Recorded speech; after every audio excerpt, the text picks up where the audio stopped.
Boa tarde, galera. Mais um vídeo aqui, mais uma dica da oficina. Deixa eu explicar pra vocês. Eu peguei esse veículo aqui, ele estava estralando. Você esterçava, o carro começava a estralar. Nós levantamos o carro.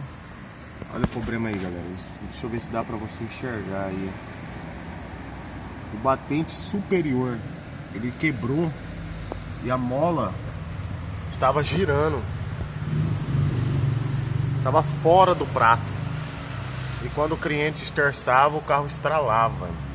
Você que tem UP e tá com barulho ao esterçar ele, pede pro seu mecânico dar uma verificada aí se o seu batente superior não quebrou. Aqui ele quebrou. Nós vamos substituir o batente superior, o kit de batente, e depois faremos um novo vídeo para mostrar aí como que ficou, beleza? Fica aí mais uma dica aqui da oficina.